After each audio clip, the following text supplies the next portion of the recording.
देती है। Thank you, thank you, thank you दीदी। Thank you. और और आपके कारण बहुत लोगों ने सुबह की चाय छोड़ दी है, भोजन में बदलाव ला लिया है। तो थैंक यू। बहुत बहुत धन्यवाद। बहुत बहुत। Thank you. Thank you friends.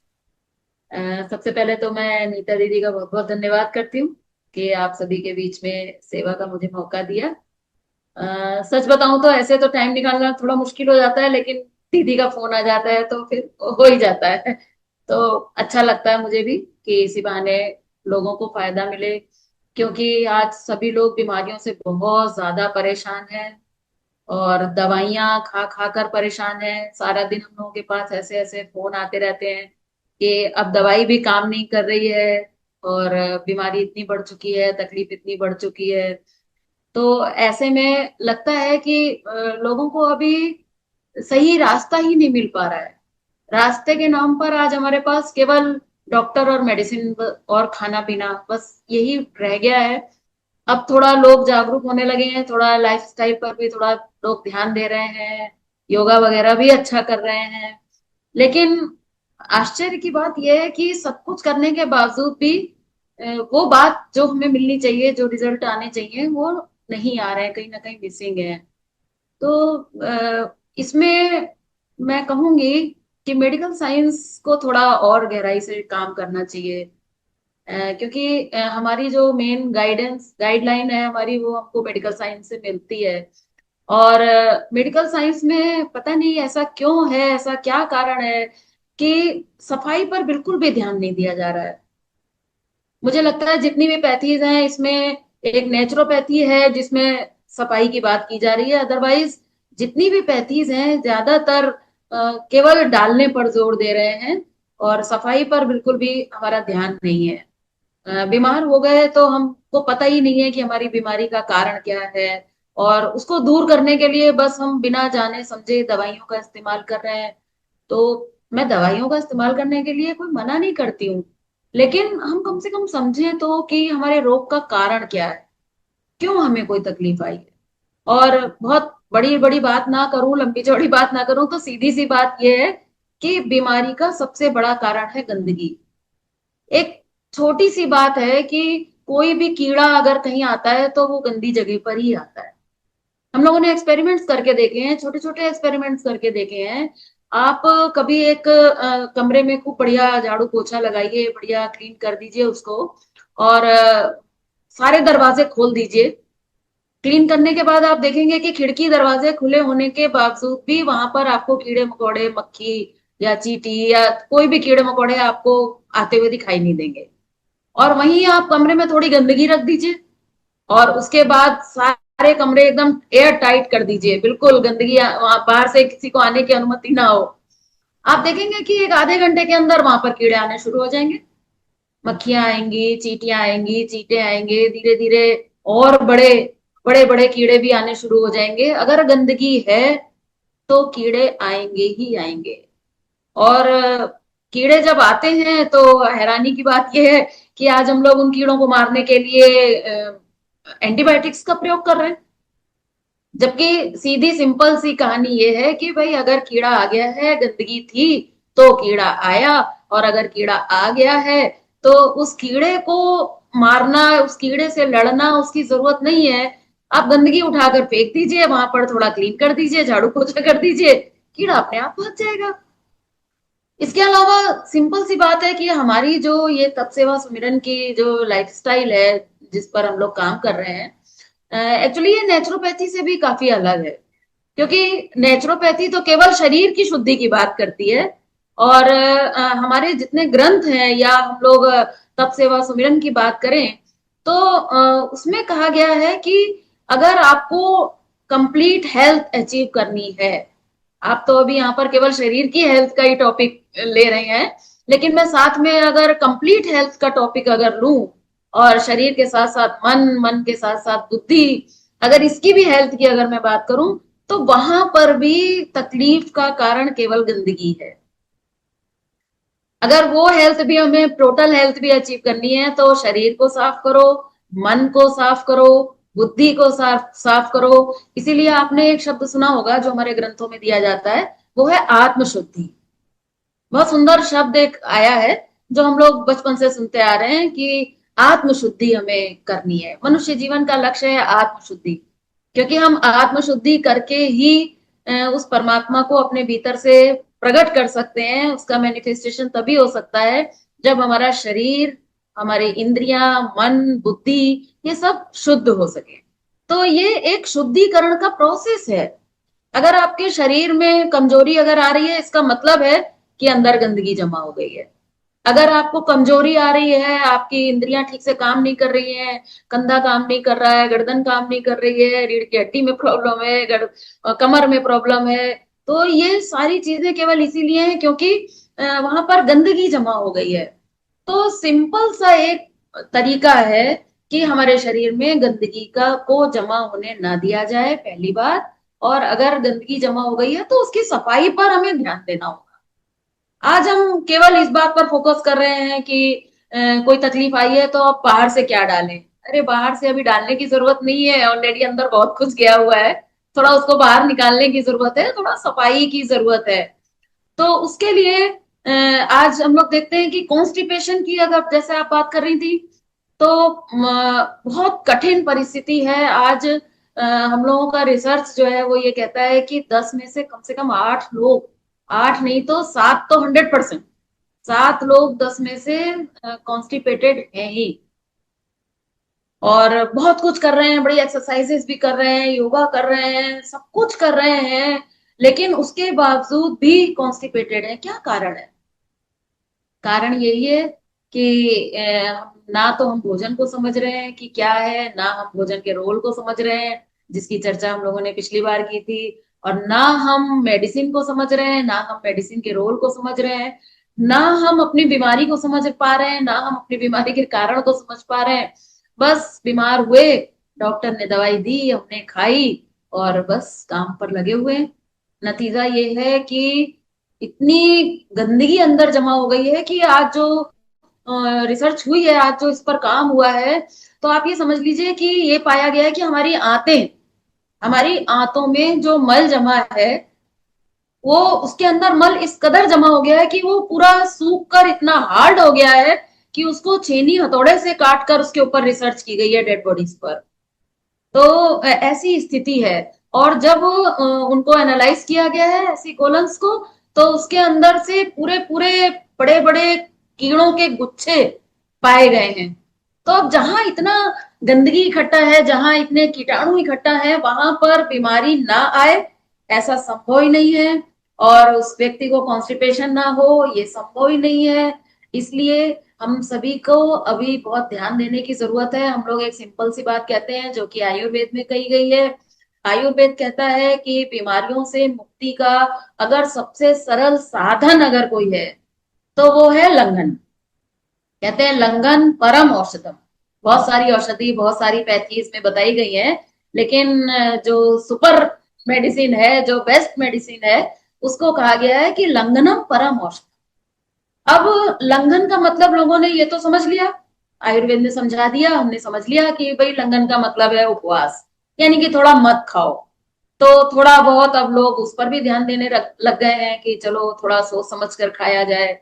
और जैसा कि मैंने भी पीछे जो भी लेक्चर्स लिए उसमें हम लोगों ने जो खाने पर चर्चा की, तो वो भी हमें चलो कुछ हद तक समझ में आ गया। लेकिन लंघन का जो एक प्रॉपर तरीका जो मैं समझ पाई हूँ, वो ये है कि जब भी शरीर में कोई तकलीफ आए, कोई भी रोग आए, चाहे वो सर्दी जुकाम हो, कॉन्स्टिपेशन हो, या कोई बड़ी बीमारी हो, किडनी की, हार्ट की, जो भी कोई भी बड़ी बीमारी हो, तो सिंपल सा केवल एक काम करना है, डालना बंद कर देना है, जिसको कहा गया लंघन। ये लंघन का पार्ट 1 है कि थोड़ा डालना कम करो या कंट्रोल करो, या हैवी चीजों को थोड़ा मत डालो, थोड़ा लाइट चीजों को डालो। तो ये लंघन का पहला पार्ट है। और इसका जो दूसरा पार्ट है वो ये है कि बॉडी के अंदर जितने भी सफाई के रास्ते हैं इनको खोल दो।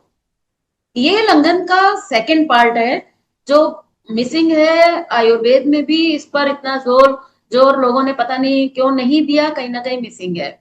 और हम लोगों ने जब इस पर फोकस किया, इस पर जब रिसर्च किया और देखा कि सफाई के कौन कौन से रास्ते हैं, और सफाई के रास्तों को अगर खोल दिया जाए तो कैसे हम फिर से ठीक हो सकते हैं, कैसे बीमारी को भगाना बहुत आसान है।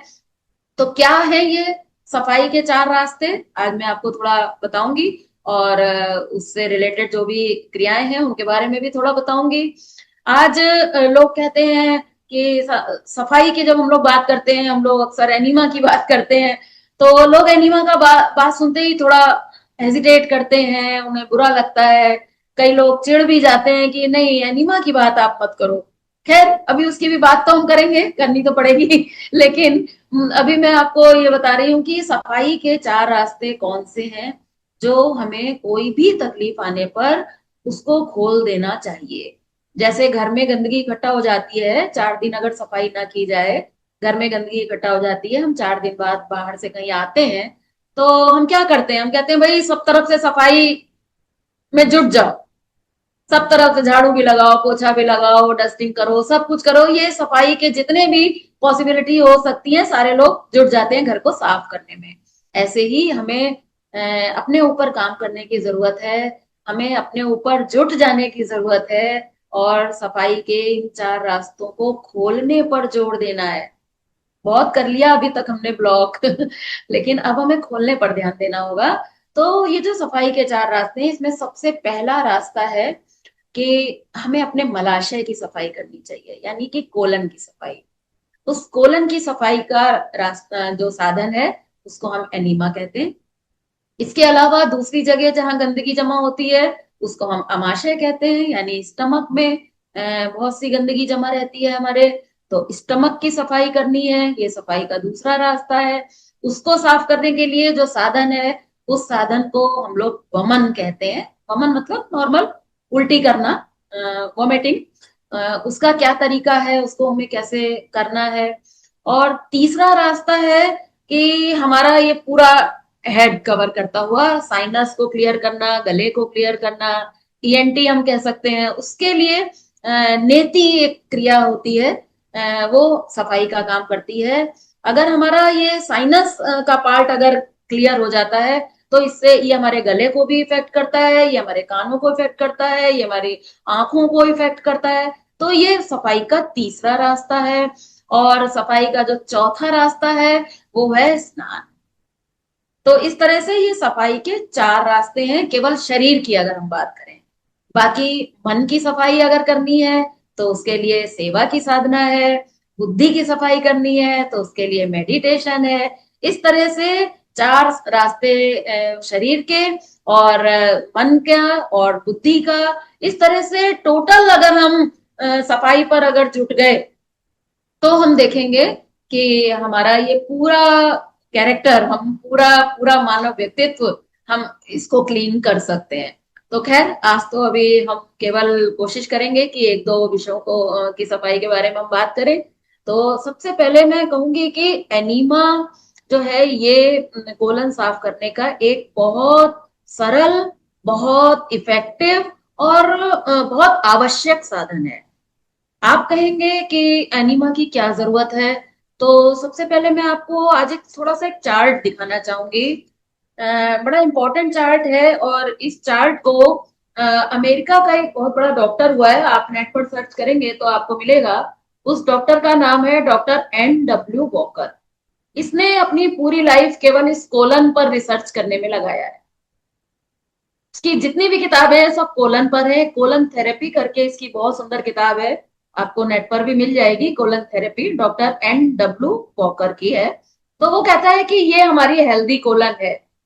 ये कोलन हमारे हम स्वास्थ्य को कंट्रोल करती है। और असलियत जो है वो है ये ये कहते हैं कि ये बीमार लोगों की आंतों के चित्र नहीं है। ये डॉक्टर कहता है कि ये सभ्य मानवता के, सभ्य लोगों की, सभ्य समाज के लोगों की, जो अपने आप को हेल्दी समझते हैं, ये उनकी आंतों की हालत है। ये एक्सरे चित्र है, इसमें डॉक्टर ने लिखा है कि ये जो चित्र है, ये स्वस्थ आदमियों के आंतों के चित्र हैं। अगर स्वस्थ आदमी की आंतों की ये हालत है, तो हमारी आंतों की क्या हालत होगी, हम कल्पना कर सकते हैं। इसलिए सबसे पहली चीज है कि इस कोलन को क्लीन करना। इस कोलन को क्लीन रखने के लिए 2 चीजें खास हैं। पहला तो यह है कि हमारा खाना ऐसा हो हमारी डाइट ऐसी हो कि अंदर ऐसी कंडीशन पैदा ही ना हो, जिसके बारे में हम लोग पहले चर्चा कर चुके हैं, कि हमारा खाना ऐसा हो जो लग्जेटिव हो, हमारा खाना ऐसा हो जो ज्यादा से ज्यादा रॉ हो, और हमारा खाना ऐसा हो जो अंदर जाकर चिपके नहीं, जो अंदर जाकर सड़े नहीं, जिसमें अनाज की मात्रा को हम लोगों ने कंट्रोल करने की बात की थी पिछली बार, कि अगर हम 25 साल से ऊपर हैं तो हमें अनाज को थोड़ा कंट्रोल करना होगा, इतने अनाज की अब हमें जरूरत नहीं रही। ये सारे टॉपिक हम पहले बात कर चुके हैं, तो अभी मैं यहाँ उसको ज्यादा रिवाइज नहीं कर रही हूँ। तो पहली चीज तो है कि हमारी डाइट ऐसी हो कि हमारी ये कोलन सही ढंग से काम कर पाए, और इसमें मल रुकने ही ना पाए, चिपकने ही ना पाए, पीछे से आए और अपने एक नेचुरल प्रोसेस से आगे बढ़े, और बाहर आसानी से निकल जाए। तो एक तो कोलन को हेल्दी रखने का ये तरीका है। लेकिन अगर ऐसा नहीं है, क्योंकि हमारे दिमाग में है खाओ खाओ, सुबह से लेकर रात तक खाओ खाओ, और ज्यादा से ज्यादा अनाज खाओ, तो उसके चलते तो फिर ये कंडीशन आने वाली नहीं है कि हेल्दी कोलन हमारी रह सके। तो फिर हमें थोड़ा एनीमा का साधन लेना चाहिए। एनीमा के बारे में मैं आपको बताना चाहूंगी कि ये कोई नई क्रिया नहीं है, ये कोई नेचुरोपैथी की कोई ऐसी इजाद नहीं है। बहुत पुराने समय से हमारे ऋषि मुनि योगी लोग जो होते थे, वो इस क्रिया का प्रयोग करते थे। और वो क्या करते थे कि नदी में जाते थे अपने मलाशय की सफाई करने के लिए, कोलन को क्लीन करने के लिए। वो नदी में जाते थे, नदी में कमर तक के पानी में वो अंदर जाते थे। उसके बाद वो नौली घुमाते थे, आपने देखा होगा ना बाबा रामदेव जी जो नौली घुमाते हैं, पूरा हाथों को पूरा उसका मूवमेंट हो जाता है, वो नौली घुमाते थे। और उसके बाद मूल बंद को वो खींचते थे, उससे वैक्यूम क्रिएट हो जाता था। वैक्यूम क्रिएट होने से नदी का पानी अंदर कोलन में चढ़ जाता था, और उसके बाद वो थोड़ी देर उसको रोकते थे पानी को, और नदी के बाहर आकर फ्रेश हो लेते थे। पानी अंदर गया है, प्रेशर बनता था, बाहर आकर फ्रेश हो जाते थे। तो अंदर जो भी चिपका हुआ या हार्ड स्टूल जो भी होता था, वो आसानी से बाहर निकल जाता था, तो उनकी कोलन ठीक ढंग से काम कर पाती थी। तो एक अमेरिका का डॉक्टर था, डॉक्टर हॉल करके एक डॉक्टर हुआ है। तो उसने एक बार जब हमारे इसको स्टडी को देखा, हमारे ऋषि योगियों के इस क्रिया को देखा, तो उन्होंने सोचा कि क्रिया तो बहुत अच्छी है, लेकिन हर व्यक्ति इसको कर पाए ये संभव नहीं है। कहाँ अब नदी में जाएंगे, और कहाँ नौली घुमाना आएगा हमें, और कैसे जाएंगे, महिलाएं कैसे जाएंगी, बहुत सारे सवाल थे। तो उसने दिमाग लगाया और उसने सोचा कि इसी क्रिया को अगर हम सिंपल बना सकें तो बहुत आसान हो सकता है। तब डॉक्टर हॉल नाम के एक डॉक्टर ने इस एनीमा की खोज की थी। और आज एनीमा के बारे में जब हम बात करते हैं तो लोग इसको पसंद नहीं करते हैं। तो यहाँ पर मैं ये कहना चाहूंगी कि देखिए, गंदगी को अपने साथ लेकर घूमना ये अच्छी बात है, या एक बार उस गंदगी को जुटकर बाहर निकाल देना ये अच्छी बात है, ये तो हमें डिसाइड करना पड़ेगा। अब गंदगी हमारे अंदर भरी है, हमें दिखाई नहीं दे रही है, हम बाहर से खुशबू मार रहे हैं, तो हम समझ रहे हैं कि हम तो बहुत बढ़िया दिखते हैं। लेकिन सच्चाई ये नहीं है। सच्चाई ये है कि हम उस मल के बोझ को, उस मल की बदबू को, उस मल की गंदगी को, उस मल के कीड़ों को अपने साथ लेकर घूम रहे हैं। आप सोचिए, तो ये कोई ऐसी चीज नहीं है कि हम इससे बचने की कोशिश करें। ऐसा हमें बिल्कुल नहीं सोचना चाहिए। मेरा तो मानना है कि अपने शरीर की सफाई की जिम्मेदारी हमारी है। और मैं अभी तो एक बात बहुत सुंदर मुझे लगती है, मैं लोगों से कहा करती हूँ कि देखिए, मेरा स्वास्थ्य मेरी जवाबदारी, मेरा शरीर मेरी जवाबदारी, तो जवाबदारी तो हमारी है। तो इसलिए हमें ही समझना होगा। एनीमा के बारे में आज मेडिकल साइंस इसका बहुत विरोध करती है, क्योंकि मेडिकल साइंस जिस एनीमा का प्रयोग करते हैं और जो डॉक्टर्स जिस एनीमा को जानते हैं, वो मेडिकेटेड एनीमा होता है। वो नॉर्मल पानी का एनीमा नहीं होता है, वो मेडिकेटेड एनीमा होता है। उसमें बहुत सारे केमिकल्स होते हैं, या ग्लिसरीन होता है, या सोप वगैरह होता है। तो यहाँ पर मैं उस एनीमा की बात नहीं कर रही हूँ, मैं सिंपल उस एनीमा की बात कर रही हूँ जो नेचुरोपैथी में भी लोग इस्तेमाल करते हैं। मैं उस एनीमा की बात कर रही हूँ। और इसलिए अपने दिमाग से हम इस बात को निकाल दें कि इसको लेने में कोई खतरा है। कुछ लोग इसके बारे में ये भी सवाल करते हैं कि क्या ये नेचुरल है, क्या ये हमें लेना चाहिए, क्या ये उचित होगा लेना। तो मैं यहाँ पर आपसे कहना चाहूंगी कि नहीं, ये बिल्कुल नेचुरल नहीं है। नेचुरल तो ये है कि आपने खाया है, अंदर गया है, जो मल बना है उसको नेचुरल तरीके से बाहर निकल जाना चाहिए। तो ये नेचुरल तो ये है। एनीमा नेचुरल नहीं है। लेकिन अगर एनीमा के साधन से अगर अंदर की गंदगी बाहर निकल सकती है, तो थोड़ा अननेचुरल का भी प्रयोग कर लेने में कोई बुराई नहीं है। देखिए, हम जितनी भी मेडिसिन खा रहे हैं ना, वो भी अननेचुरल ही है। बॉडी के लिए कोई भी मेडिसिन फेवरेबल नहीं है, वो नेचुरल नहीं है बॉडी के लिए। तो इसके अलावा अब लोगों को आप देखिए कि पेट साफ नहीं होता है, तो पेट साफ करने के लिए बहुत तरह तरह की आयुर्वेदिक औषधियां, चूरन, लग्जेटिव, तो एलोपैथिक में भी बहुत तरह तरह के लग्जेटिव ऐसी मेडिसिन आ गई हैं, तो लोग उसका इस्तेमाल करते हैं। तो अगर मजबूरी है, आप करते हैं, तो मैं कुछ नहीं कहना चाहूंगी। लेकिन फिर भी मैं यहाँ आपको ये बताना चाहूंगी कि जितने भी तरह के आज चूरन हम यूज करते हैं साफ करने के लिए, पेट की गंदगी को साफ करने के लिए, तो देखिए, जो चूरन है वो मुंह से डाले जाते हैं, मुंह के माध्यम से अंदर जाते हैं, पूरे हमारे डाइजेस्टिव ट्रैक को इफेक्ट डालते हैं।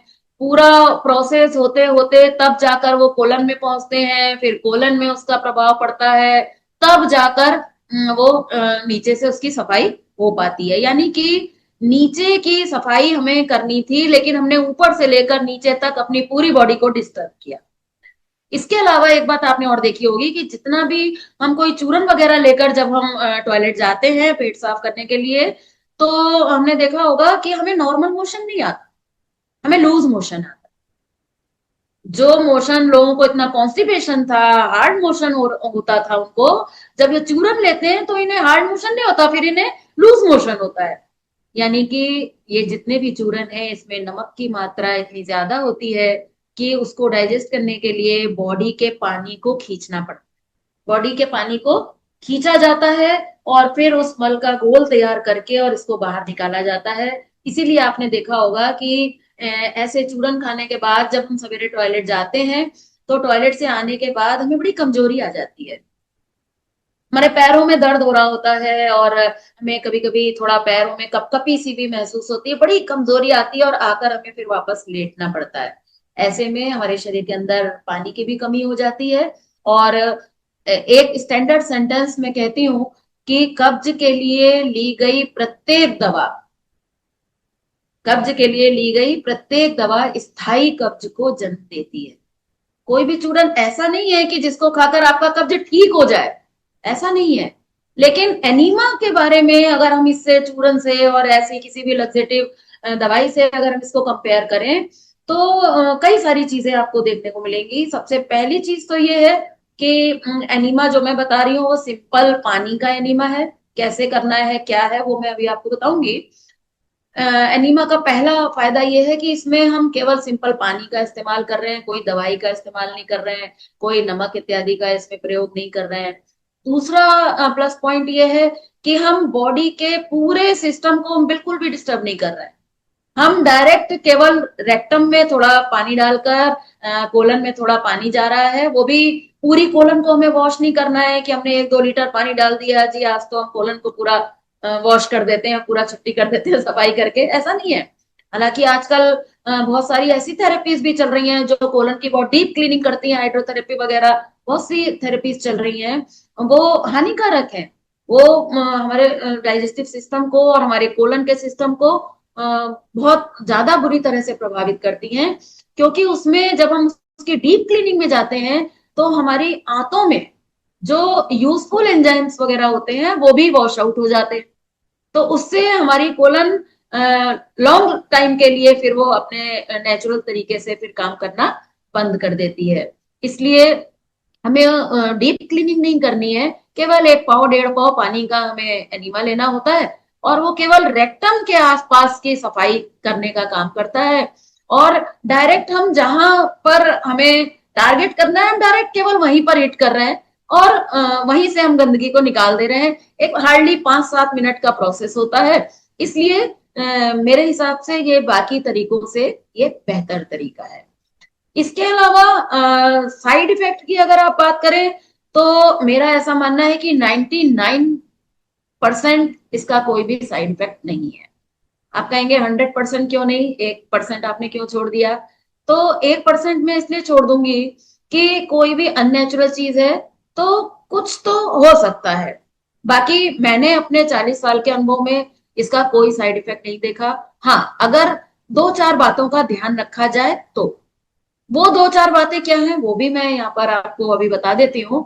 कि वो दो चार बातें ये हैं कि एनीमा लेने का टाइम क्या है। एनीमा जो है सवेरे लिया जा रहा है कि शाम को लिया जा रहा है?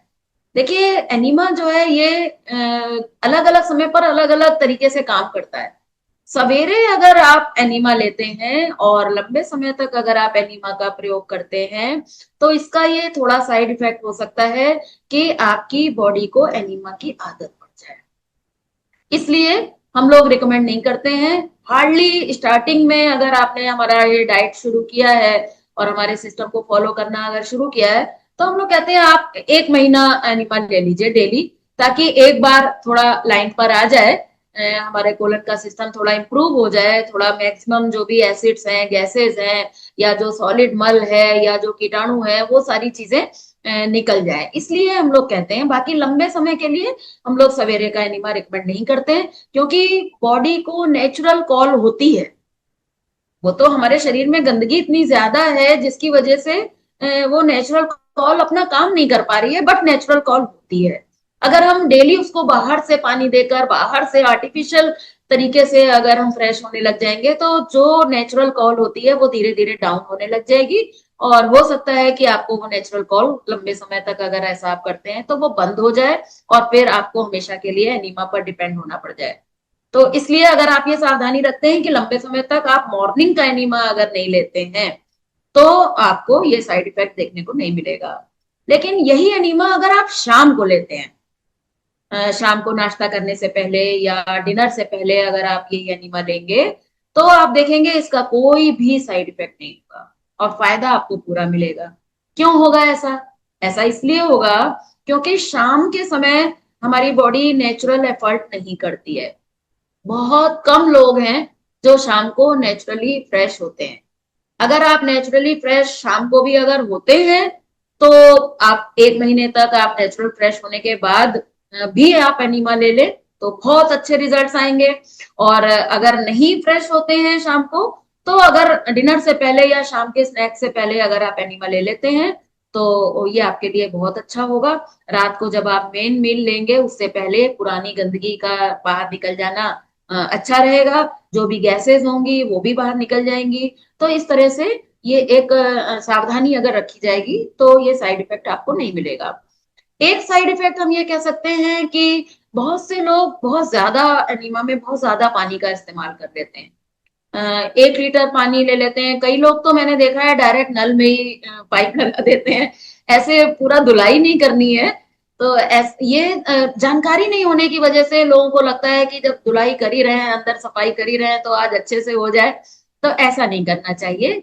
1 पाव 1.5 पाव पानी का एनीमा काफी होता है। भले ही आप पाव पाव एनीमा, आप पाव पाव भर का पानी का एनीमा आप 2 बार 3 बार ले लें, लेकिन एक ही बार में 1 लीटर पानी लेना ये अच्छी बात नहीं है। अगर आप थोड़ा मल्टीपल टाइम ऐसा करते हैं, लंबे समय तक अगर आप ऐसा करते हैं तो इसके साइड इफेक्ट हो सकते हैं और धीरे धीरे कोलन की जो अपनी नेचुरल कार्य करने की क्षमता है वो खराब हो सकती है। बाकी अगर इन बातों का आप थोड़ा सा ध्यान रखेंगे तो एनीमा का कोई भी साइड इफेक्ट आपको देखने को नहीं मिलेगा। एनीमा जो है ये बहुत प्रकार का होता है। जैसे कि अगर कोई कुशल है आपके पास गाइड तो वो तरह तरह के एनिमा का प्रयोग बताया गया है। जैसे अगर किसी को टॉयलेट में म्यूकस आता है, अगर जिसको हम आंव कहते हैं, तो उसके लिए जैसे छाछ का एनीमा, पानी मिलाकर छाछ का एनीमा देने की बात की जाती है। अगर किसी को बहुत हार्ड मल अंदर जमा है, बाहर नहीं आ पा रहा है, तो उसके लिए कभी कभी ग्लिसरीन का एनीमा भी रिकमेंड किया जाता है। या बच्चे हैं, बच्चों के पेट में अगर बहुत कीड़े हैं तो पानी में लहसुन कूट के उबाल के और फिर उस पानी को थोड़ा ठंडा करके उस पानी का एनीमा दिया जाता है। अगर किसी को बहुत ज्यादा अपच हो रहा है, इंडाइजेशन अगर हो गया है और बार बार ऐसा हो रहा है तो उसके लिए थोड़ा हम लोग सोडे का एनीमा भी देते हैं। थोड़ा नींबू की कुछ बूंदे और सोडे का एनीमा भी होता है।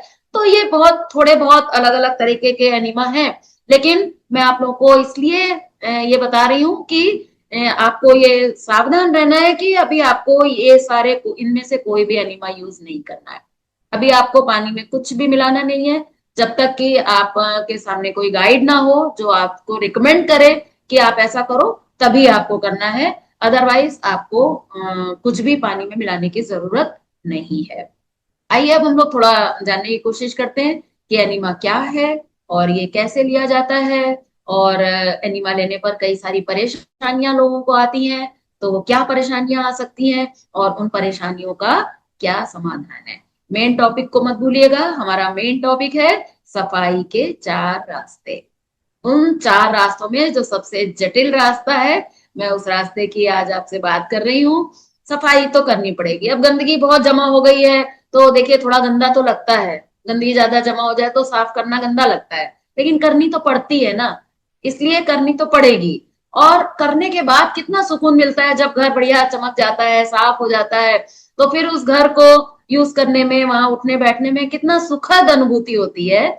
ऐसे ही हम गंदगी का बोझ लेकर घूम रहे हैं, बीमारियां लेकर घूम रहे हैं, एंटीबायोटिक्स लेकर उस गंदगी को सप्रेस कर रहे हैं। इससे अच्छा है कि थोड़ा हम अपनी सफाई के ऊपर ध्यान दें। तो उसके अंतर्गत मैं आज आपको ये एनिमा की बात बता रही हूँ। तो देखिए मैं आज ये एनिमा लेकर आई हूँ। ये है वो वो पॉट जिस पॉट को उस डॉक्टर हॉल ने बनाया था पहली बार। ये पॉट है, ये 1 लीटर का पॉट है। और यहाँ पर आप देख रहे हैं कि इसमें एक होल है।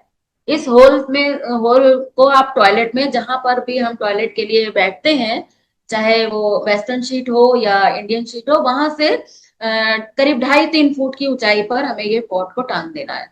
और इसके अंदर एक हल्का गुनगुना पानी, गर्मियों में आप ताजा पानी ले सकते हैं और सर्दियों में हल्का गुनगुना पानी। बहुत ज्यादा गर्म पानी नहीं लेना है और बहुत ठंडा पानी नहीं लेना है। हालांकि इसमें भी बहुत अलग अलग तरह की बातें हैं कि अगर हम गर्म पानी लेते हैं तो ये हमारी आंतों में मल की सफाई का काम करता है। और अगर हम ताजा पानी लेते हैं, ठंडा मतलब फ्रिज का ठंडा नहीं, ताजा पानी अगर हम लेते हैं, तो ये हमारी आंतों के अंदर टोनिंग का काम करता है। ये हमारी आंतों को सबल बनाता है, शक्ति प्रदान करता है। इसको हम लोग कहते हैं शक्तिदायक एनीमा। अगर हम ठंडे पानी का एनीमा लेते हैं तो इसको हम कहते हैं शक्तिदायक एनीमा। बट पहले हमें अंदर की गंदगी को साफ करना है, उसके बाद हमें आंतों को टोन अप करना है। इसलिए स्टार्टिंग में हमें थोड़ा गुनगुना पानी ही इस्तेमाल करना ठीक रहेगा। इसमें हमने यहाँ पर पूरा, आप आराम से चाहे तो 1 लीटर पानी भर लीजिए। उसके बाद यहाँ पर ये लंबा पाइप है, आप देख रहे हैं काफी लंबा पाइप है, 2.5-3 फुट का ये पाइप है। तो आपने इस पॉट को ऊपर टांग दिया और उसके बाद अब आपके सामने ये पोर्शन है। यहाँ पर आप देख रहे हैं एक टैप लगा हुआ है। आप इस टैप को खोल दीजिए पानी रखने के बाद। तो यहाँ पर आप एक एक्सटेंशन पाइप देख रहे हैं जहां पर ये होल दिया हुआ है। तो इस होल से पानी आने लग जाएगा जब आप टैप खोलेंगे। तो आप वापस टैप को बंद कर दीजिए, यानी कि पाइप की एयर को आपने निकाल दिया। जब इसमें पानी आने लग गया तो आपने इसको बंद कर दिया। अब आपको करना क्या है कि घर में अगर 5 लोग हैं, 10 लोग हैं, तो ये पॉट, एक पॉट सबके लिए कॉमन रहेगा। 5 लोगों के 5 पॉट नहीं होंगे, पॉट कॉमन रहेगा। लेकिन ये जो आप एक एक्सटेंशन पाइप देख रहे हैं, ये एक्सटेंशन पाइप सबका सफाई की दृष्टि से अपना अलग अलग होगा। आप इसके ऊपर मार्क कर सकते हैं और इसको जब आप यूज करने जाएं तो अपना पाइप आप इसको यूज कर लीजिए। तो इस तरह से ये पाइप आपने लगा लिया। उसके बाद एक हार्डली 1.5 इंच 2 इंच ज्यादा से ज्यादा, एकदम ये बिल्कुल सॉफ्ट रबर का होता है। ये भी 2 तरह का आता है, अभी मेरे पास एक ही है। एक सफेद रंग का आता है, एक ये रेड है। इसके भी अलग अलग नंबर्स होते हैं। बच्चों को एनिमा देना है तो 11 नंबर आता है, बड़ों को देना है तो 12 नंबर होता है। थोड़ा मोटे पतले का फर्क होता है। इसको हमने एक हार्डली एक 1.5 इंच ज्यादा से ज्यादा 2 इंच हमने इसको रेक्टम में इंसर्ट कर दिया। अब यहाँ पर सवाल उठता है कि क्या ये करना खतरनाक तो नहीं हो सकता है। देखिए ये बहुत सॉफ्ट है, इसमें कोई प्रॉब्लम नहीं है। आप इसको गीला कर लीजिए, केवल पानी में डिप करके आप लगाएंगे, एकदम इजीली चला जाएगा। फिर भी अगर वहां पर आपको अगर कुछ पाइल्स वगैरह का प्रॉब्लम है, कोई घाव है या कोई भी तकलीफ अगर आपको लग रही है, तो आप इसमें थोड़ा सा कोकोनट ऑयल लगा, मार्केट में जेल वगैरह भी आते हैं, ऐसा कोई भी आप थोड़ा सा एक लुब्रिकेट इसको कर सकते हैं। उसके बाद आपने इतना सा इसको इंसर्ट कर लिया, और इंसर्ट करने के बाद वापस आपने इस टैप को खोल दिया।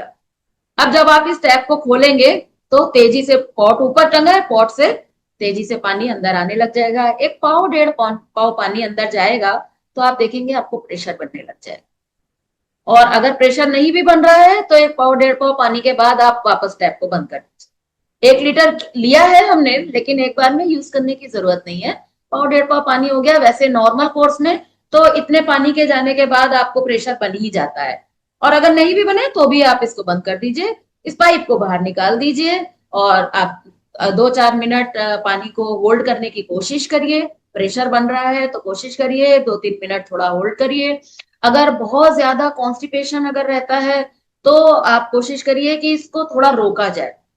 और अगर टॉयलेट आपका कंफर्टेबल है, बड़ा है, तो आप टॉयलेट में ही, या आप बाहर आकर भी बाहर आ जाइए टॉयलेट से, और एक 5-10 मिनट अगर आप लेट जाए अगर, तो जो क्रॉनिक कॉन्स्टिपेशन है उसमें ये अच्छा रहता है। बाकी डेली नॉर्मल कोर्स में आपको बाहर आने की जरूरत नहीं है। आप टॉयलेट में ही बैठे बैठे 3-4 मिनट, 2-3 मिनट, जितना भी आसानी से रुक जाए उतना पानी को रोकिए, और उसके बाद आप फ्रेश हो लीजिए। अब जब आप फ्रेश होंगे तो होगा क्या? फ्रेश होंगे तो होगा ये कि रेक्टम पार्ट में आगे जो लास्ट कॉर्नर है, पूरी कोलन का लास्ट जो है रेक्टम, वहां पर जो मल जमा है वो मल बाहर निकल जाए। एक्चुअली पूरी कोलन को क्लीन करने की जरूरत नहीं है। अगर हमारा रेक्टम क्लीन है, यानी कि किसी भी पाइप का जब आउटलेट अगर ओपन है, तो वो पाइप फिर मुसीबत से बाहर है। अगर उसका आउटलेट ही बंद है, चोक हो गया है, तो फिर वो पाइप साफ नहीं हो सकता कभी भी। इसलिए हमेशा हमें रेक्टम को ओपन रखना है। तो इसलिए हमने रेक्टम में जो मल जमा था उसको बाहर निकाल दिया है। ठीक है, इस तरह से हमने ये फ्रेश हो गए, पानी बाहर आ गया, पानी के साथ जो भी मलाशय में गंदगी जमा थी आगे आगे रेक्टम पार्ट में, वो गंदगी वहां से निकल गई। अब यहाँ पर 2-3 सवाल उठते हैं। पहला सवाल ये उठता है कि अगर पानी नहीं रुका तो, बहुत से लोग एनिमल लेते हैं तो पानी रुकता ही नहीं है, 1 मिनट भी नहीं रुकता, इधर पानी गया उधर तुरंत निकल जाता है, तो क्या हो? कुछ नहीं है, कोई दिक्कत नहीं है। अंदर मल इतना सूखा हुआ है और वो एकदम आगे में ही है, जिसकी वजह से वो पानी अंदर ठीक से चढ़ ही नहीं पाता है। तो वो चढ़ता भी जाता है, थोड़ा निकलता भी जाता है, और पाइप निकालते ही तुरंत पानी निकल जाता है, रुकता नहीं है। कोई दिक्कत नहीं है। जब तक ऐसा नहीं हो रहा है, जब तक नहीं रुक रहा है, तो आप कोई बात नहीं, जो निकला जैसा निकला होने दीजिए। थोड़े दिन आप इस्तेमाल करेंगे, 5-7 दिन, तो धीरे धीरे आप देखेंगे कि फिर पानी भी थोड़ा रुकना शुरू हो जाएगा। कुछ लोगों को ये प्रॉब्लम हो जाती है कि साहब पानी तो अंदर चला गया लेकिन बाहर नहीं आया, अरे अब क्या होगा? घबरा जाते हैं लोग, फोन करते हैं, जी पानी तो हमने 1 लीटर डाल दिया अंदर लेकिन बाहर नहीं आया, अब क्या करें? तो कुछ नहीं करना है, पानी है, कोई घबराने की बात नहीं है। अब ये पानी अंदर गया था तो बाहर क्यों नहीं आया, ये समझने की बात है। पानी इसलिए बाहर नहीं आया क्योंकि अंदर आंतों में इतनी ज्यादा हमारे ड्राइनेस थी कि जब ये पानी अंदर गया तो जो भी वहां पर गंदगी थी उसने उस पानी को एब्जॉर्ब कर लिया। अब जब ये पानी को एब्जॉर्ब कर लिया तो इसमें कोई घबराने की बात तो है नहीं, अच्छा ही काम है। अंदर गया है, अगर मल ने व गंदगी ने अगर उस पानी को एब्जॉर्ब कर लिया है तो सॉफ्ट हो जाएगा।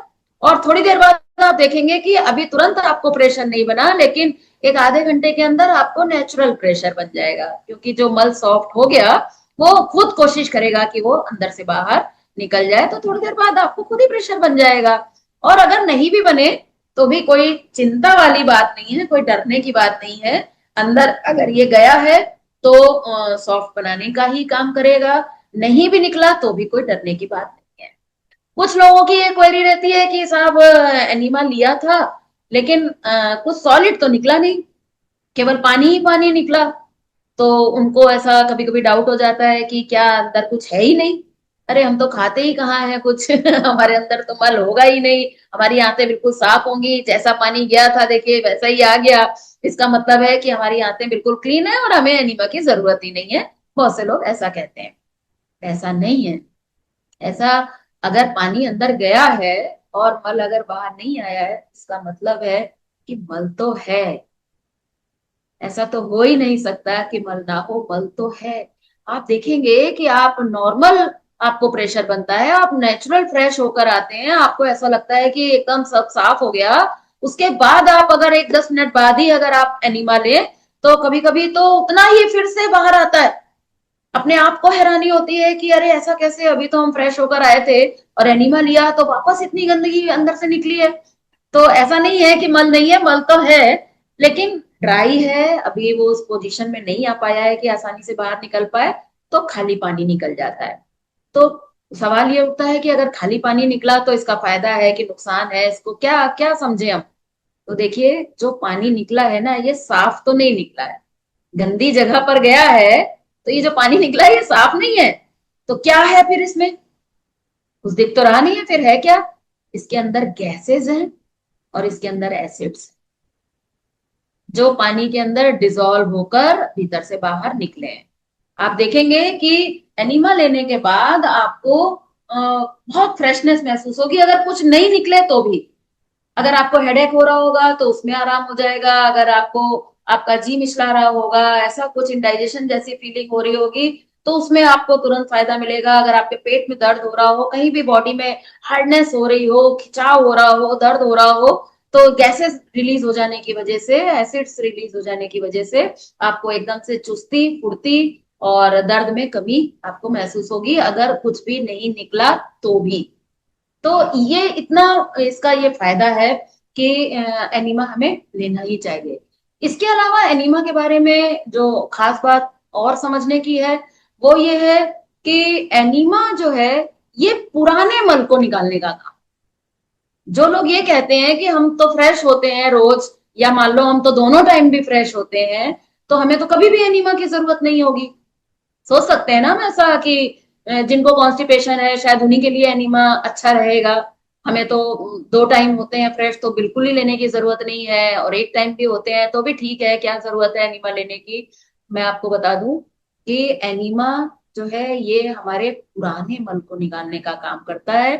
क्योंकि जो नॉर्मल हम जो डेली फ्रेश होने जाते हैं, ये डेली का मल निकलता है, और उस डेली की गंदगी का भी 100% पार्ट नहीं निकल पाता है। थोड़ा थोड़ा थोड़ा थोड़ा डेली अंदर ही रह जाता है, और वो डिपॉजिट होता रहता है, और वो पुराना होता रहता है, काला हो जाता है, सड़ जाता है।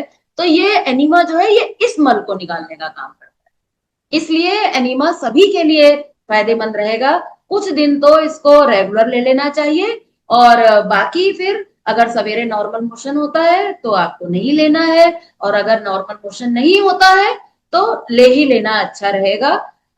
और बहुत से लोग जैसे कहते हैं कि अच्छी अच्छी आदत नहीं होगी, तो हम कहते हैं ये कोई ऐसी चीज नहीं है। अब बचपन से हम छोटे थे, हमें कुल्ला करना सिखाया गया, हमें ब्रश करना सिखाया गया, हम मुंह में पानी डालते हैं, थोड़ा कुल्ला किया और पानी बाहर निकाल दिया, तो हमें मुंह फ्रेश हो जाता है, अच्छा लगता है। तो ऐसे ही कोलन में भी थोड़ा पानी डालकर निकाल दिया, तो इसमें क्या ही बुरा हो सकता है, मुझे तो नहीं ऐसा कुछ लगता है। थोड़ा फ्रेशनेस ही लगेगी, इसलिए ऐसी कोई बात नहीं है।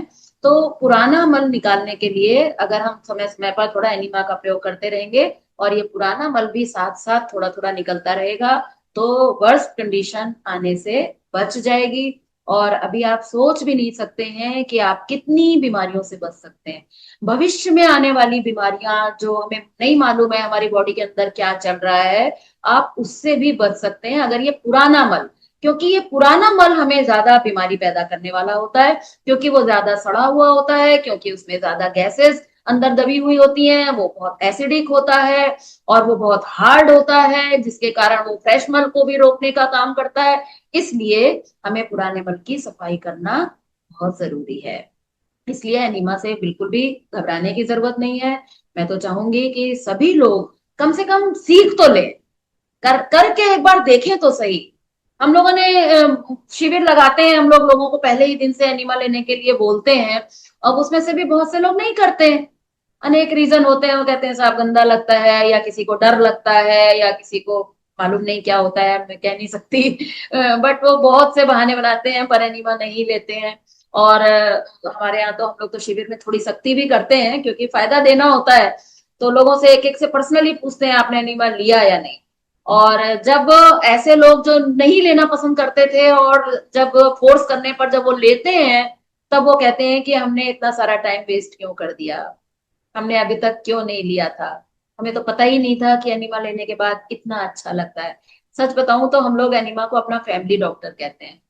क्यों कहते हैं फैमिली डॉक्टर? क्योंकि कोई भी बॉडी में कहीं भी कोई भी तकलीफ हो, सर्दी हो, जुकाम हो, सर दर्द हो, कुछ भी हो, कोई भी तकलीफ हो, उसमें सबसे पहला काम आपको करना है सफाई के चार रास्ते खोलने हैं। और उसमें सबसे बड़ा, सबसे इंपॉर्टेंट, सबसे गंदा यही रास्ता है जिसको हमें सबसे पहले खोलना चाहिए। और वो अपने खोलना हमारे हाथ में नहीं है, अपने आप तो प्रेशर बन जाए ये हमारे हाथ में नहीं है। तो उसके लिए फिर ये एनीमा का साधन है। हमारे यहाँ तो छोटे छोटे से बच्चे बच्चे भी एनिमा ले लेते हैं, अपने आप ले लेते हैं, टॉयलेट में उनको पॉट भर के दे देते हैं, बच्चे खुद लगा लेते हैं। 5-6 साल के बच्चे अपने आप एनिमा कर लेते हैं, इसमें कोई डरने की बात नहीं है। यहाँ तक कि आपको जानकर शायद हैरानी होगी कि हम लोग 5 से 6 महीने के बच्चे को भी एनिमा दे देते हैं। क्योंकि आपने देखा होगा कि इतने छोटे बच्चे जो अभी मदर फीड पर हैं, उनको भी आपने देखा होगा कई बार उनके अंदर भी दूध की गांठें बन जाती हैं। देखा होगा आपने, बहुत छोटा बच्चा भी बहुत हार्ड स्टूल पास करता है और वो दूध की गांठ जैसी बन जाती हैं, वो निकलती हैं और वो बच्चे उससे बहुत परेशान होते हैं, रोते हैं, चिल्लाते हैं, पेट दर्द होता है। हम ऊपर से तो बहुत सारा ट्रीटमेंट कर देंगे, एक वो पुराने नुस्खे हैं कि हींग लगा दो या ऐसा कुछ, बहुत सारे नुस्खे हमारे पास होते हैं। वो सब अच्छी चीजें हैं, करने चाहिए। लेकिन बहुत से लोग तो ये भी करते हैं, अरे बच्चा रो रहा है तो इसको दूध पिला दो। उन्हें ये पता ही नहीं है कि बच्चा दर्द के मारे रो रहा है, उसके अंदर से कुछ निकलना चाहता है, वो इसलिए रो रहा है और हमें नहीं पता, और ऊपर से उसको और फीड करा के उसको और कष्ट में डालते हैं। इसलिए हम लोग तो इतने छोटे बच्चे को भी हमें समझ में आता है कि उसका पेट दुख रहा है, उसको एनीमा देते हैं। और हजारों बच्चों पर प्रयोग करने के बाद हमने देखा है कि एनीमा के बाद वो बच्चा तुरंत सो जाता है, कम से कम 2 घंटे के लिए। क्या करना होता है, एक टॉयलेट के पास एक मैट बिछा दीजिए, मैट पर बच्चे को लिटा दीजिए। और एनीमा बच्चों का जो ये पाइप आता है, ये थोड़ा पतला एक पाइप 11 नंबर का आता है अलग से, मार्केट में आराम से मिल जाता है बच्चों के लिए। तो वो पाइप लगा देते हैं थोड़ा सा। और अगर इस पाइप से भी दे दें, सच पूछो तो उसमें भी कोई डरने की बात नहीं है। क्योंकि जो बच्चा इतना मोटा स्टूल पास कर रहा है, उसमें इतना पतला सा पाइप जाने में क्या ही खतरा हो सकता है। लेकिन लगता है डर, हमारा बच्चा है ना, इसलिए हमें डर लगता है। तो कोई बात नहीं, आप वो पतला वाला पाइप आप लगा के उसको देखेंगे, थोड़ा सा पानी बच्चों को तो आप ये समझ लीजिए, एक 50 to 100 ml पानी काफी होता है। बहुत छोटा बच्चा है, 50 ml पानी। छोटे थे बच्चे, देखा होगा हम लोग बत्ती दिया करते थे बच्चों को, जरा सी एक बत्ती लगाते थे, उससे बच्चों का पेट साफ हो जाता था। तो ये अनीमा तो जरा सा पानी अंदर जाता है तो एकदम गंदगी बाहर निकाल देता है। तो इसलिए बच्चों को भी दवा देकर उनके दर्द को दूर करना, इससे अच्छा है कि बच्चों को भी, उनके भी बॉडी के अंदर सफाई तो चाहिए ही है। इसलिए बच्चों को भी सफाई का रास्ता हमें खोलना होगा। इसके अलावा एनीमा जो है ये फास्टिंग के टाइम पर कंपलसरी है। हम लोग कहते हैं fasting without enema is the crime against body. क्यों? ऐसा क्यों कहते हैं? क्योंकि फास्टिंग, खास तौर से जब हम जूस पर या पानी पर फास्टिंग करते हैं, अगर हम कुछ खा पी कर अगर हम कुक्ड ले रहे हैं तो एक बार को फिर भी अवॉइड किया जा सकता है, हालांकि करना नहीं चाहिए, लेकिन फिर भी अवॉइड कर सकते हैं आप। लेकिन अगर आप रॉ ईटिंग पर हैं फास्टिंग में, या आप कोई जूस फास्टिंग कर रहे हैं, फ्रूट्स पर हैं, या आप पानी पर हम लोग फास्ट करते हैं नवरात्रि में, उस टाइम पर एनीमा कंपलसरी है। क्यों? ऐसा इसलिए है कि जब भी हम फास्ट करते हैं, फास्टिंग में सबसे पहला काम होता है कि मल टूटना शुरू हो जाता है। अब आंतों के अंदर जो मल है वो टूटा, अब टूटा तो उसको बाहर निकलना चाहिए।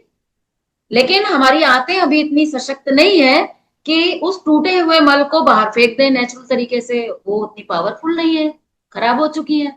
तो मल फास्टिंग में टूटा, और उस टूटे हुए मल को अगर हमने बाहर नहीं निकाला तो थोड़े टाइम के बाद, कुछ घंटों के बाद, सवेरे टूटा तो शाम तक, शाम को टूटा तो सवेरे तक, वो वापस फिर वहीं जाकर डिपॉजिट हो जाएगा, वहीं जाकर चिपक जाएगा। फास्टिंग का आपको कोई फायदा ही नहीं मिलेगा।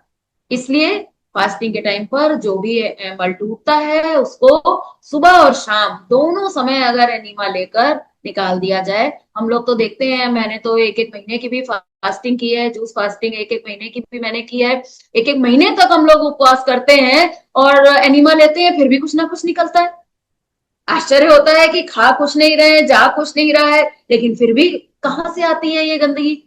तो आप देखेंगे ऐसा होता है। इसलिए फास्टिंग के टाइम पर एनीमा बहुत जरूरी है।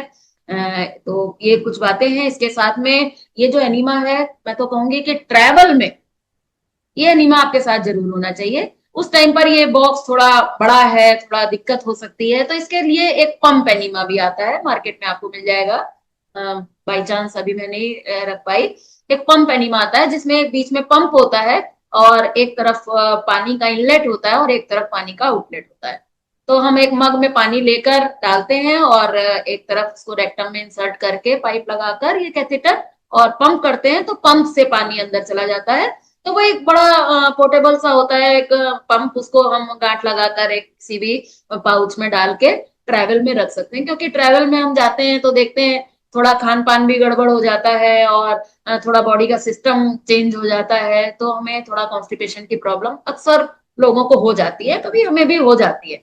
तो हम लोग ऐसे में फिर ट्रैवल अनीमा रखते हैं अपने साथ में। तो जहां भी गए एक पाउच में अनीमा लेकर टॉयलेट में चले गए, आराम से टॉयलेट में ले लिया, तो एकदम बढ़िया खुलकर भूख लगती है, उसमें फ्रेशनेस बनी रहती है, और ये टेंशन नहीं रहती है कि हम फ्रेश नहीं हुए। तो जब भी आप चाहें, जिस भी कंडीशन में, जिस भी परिस्थिति में हो, तो तुरंत फ्रेश होने का ये एक बहुत बढ़िया सरल साधन है। तो अभी फिलहाल के लिए तो मैं इस टॉपिक को यहीं तक लूंगी। आपके जो भी क्वेश्चंस होंगे उन क्वेश्चंस को मैं ले लूंगी। क्या मेरे पास 15 मिनट है, नीता दीदी, जी जी या वो भी जी है? जी। जी, आप वो भी बता रहे थे ना, वमन नीति का थोड़ा हाँ, मैं वही चाह रही हूँ कि तो एक ये तो मैंने थोड़ा डिटेल में बताया, बाकी मैं सोच रही हूँ 2-4 मिनट में, 5 मिनट में बिल्कुल। थोड़ा सा उसको भी ले लूं क्या? हाँ बिल्कुल बिल्कुल बिल्कुल। ओके। तो ये एनीमा, देखिए ये एनीमा का जो टॉपिक है ना, ये बहुत डिटेल में है। मैंने तो अभी आपको बस जो ध्यान में आ गया वो बता दिया, बट ये बहुत एक अच्छी चीज है। और हमारी जो मेन किताब है, जीवनी शक्ति कैसे जगाएं, मैंने पिछली बार भी आपको बताया था, हमारे यूट्यूब चैनल पर इसका ऑडियो भी है उपलब्ध। तो उसका उसमें एक चैप्टर है शक्तिदायक एनीमा। तो आप लोग उस चैप्टर को का ऑडियो जरूर एक बार सुनिए, तो जो चीजें रह गई हैं वो भी आपको अच्छे से समझ में आ जाएंगी। तो एनीमा के बाद अब ये हो गया मलाशय की सफाई, यानी कि बॉडी के कमर के नीचे की सफाई हो गई। अब हमें कमर के ऊपर की सफाई करनी है, तो उसमें आता है स्टमक। तो उसकी सफाई के लिए वमन का प्रयोग बताया गया है। वमन जो है ये क्या करता है, कि इस जैसे मैंने वहां पर ऋषि मुनियों का उदाहरण दिया था, वैसे ही यहाँ पर मैं एक उदाहरण दूंगी हाथी का, एलिफेंट। आपने देखा होगा बहुत बार बचपन में, हाथी नदी के किनारे जाया करते थे, और वहां पे सूंड से बहुत सारा पानी अंदर ले लेते थे, और उसके बाद वो नदी से बाहर आते थे और बड़े जोर से उस पानी को निकालते थे। देखा होगा आप लोगों ने, मैंने तो देखा है। तो ये कोई हाथी कोई खेल नहीं कर रहा होता है, ये हाथी अपनी बॉडी की क्लीनिंग कर रहा होता है। तो इसलिए इस वमन की क्रिया को गज करनी क्रिया भी कहा जाता है। गज मतलब हाथी, और करनी मतलब जो हाथी जो क्रिया करता है, उसी क्रिया को हमें करना होता है। तो ये क्या करते हैं हम इसमें, कि उकड़ू बैठते हैं हम, जैसे इंडियन टॉयलेट में हम जैसे बैठते हैं, ऐसे बैठकर हमें थोड़ा गुनगुना पानी और उसमें हल्का नमक, अगर बीपी वगैरह का या हार्ट का प्रॉब्लम है तो आप नमक स्किप कर सकते हैं, अदरवाइज उसमें थोड़ा नमक डाल के और उकड़ू बैठकर हमें उस पानी को पीना होता है। और कितना पीना होता है? अपनी लिमिट से 1 गिलास ज्यादा, यानी कि जितना आप पी सकते हैं। और कैसे पीना होता है? जितनी स्पीड से आप पी सकते हैं, जितनी स्पीड से आप पिएंगे उतनी ही ये क्रिया बढ़िया होगी। ये नहीं कि आराम से आप चेयर पर बैठ गए और सिप करके पी रहे हैं, ऐसे नहीं। गटागट गटागट इतनी जल्दी जल्दी पीना है कि कई बार तो वो थोड़ा बाहर भी जाता है, फिर भी जल्दी जल्दी पी लेते हैं। और एक पोजीशन ऐसी आती है कि ऐसा लगता है कि अब तो उल्टी आने वाली है। जब तक बिल्कुल ऐसा ना लगने लगे कि बस लास्ट है ये, तब तक आपको पीते रहना है। लगना शुरू हो कि उल्टी आ रही है तभी बंद कर दें, ऐसा नहीं करना है, उसके बाद भी 1 गिलास पी जाना है। तो किसी किसी को 2 गिलास में ही हो जाता है, किसी को 3 गिलास में हो जाता है, बहुत से लोगों को 5 गिलास में होता है। तो ये अलग अलग बॉडी पर निर्भर करता है। तो इसमें कोई ऐसा नियम नहीं है कि मैं आपको बता दूं कि कितना पानी पीना है। मेरा 2-2.5 गिलास में हो जाता है, मेरे हस्बैंड 5 गिलास पी जाते हैं। तो इसलिए ये थोड़ा डिफर हो सकता है, लेकिन उसका पहचान यही है कि जब आपको लगे कि अब बिल्कुल एक बूंद भी नहीं जाएगा, तो इतनी स्पीड से आपको वो पानी पीना है।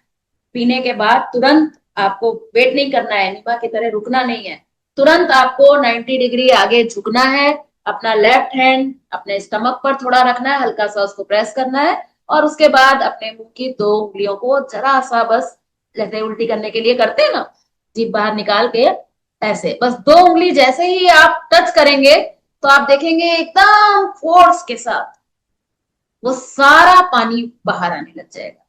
2-4 बार आपको करना पड़ेगा, एक बार करेंगे तो एकदम फोर्स से निकलेगा, फिर थोड़ा सा और करेंगे, 3-4 बार आपको करना पड़ेगा, जब तक आपको ऐसा लगे कि हाँ और निकल सकता है पानी, तब तक आपको ये करना है। इसको कहते हैं वमन क्रिया। ये क्या करता है कि ये हमारे स्टमक के अंदर अगर कुछ भी अनडाइजेस्टेड फूड पड़ा है, या उसकी वजह से अंदर कुछ सड़न पैदा हो गई है, कोई चीज सड़ रही है, अंदर गैसेस हैं, एसिड्स हैं, ये सारी चीजें जितनी भी होती हैं, तो ये पूरा एक धुलाई हो जाती है स्टमक की।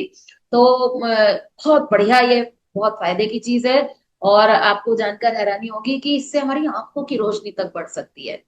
ये इतनी बढ़िया चीज है। पेट के लिए तो है ही, बट ये हमारी मतलब बॉडी के बहुत चीजों को प्रभावित करती है।